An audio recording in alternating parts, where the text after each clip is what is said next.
కంచె దాటగా శత్రువుకు సాధ్యమా? నీ ఆజ్ఞ లేనిదే ఏదైనా జరుగునా?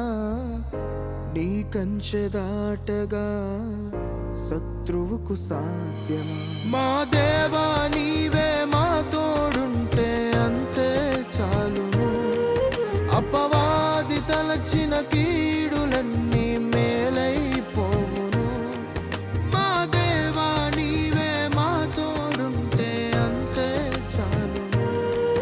అపవాది తలచిన కీడులన్నీ మేలైపోవును. ఏమైనా చేయగలవు, కథ మొత్తం మార్చగలవు. నీ నామముకే మహిమంతా తెచ్చుకుందువు. ఏమైనా చేయగలవు, కథ మొత్తం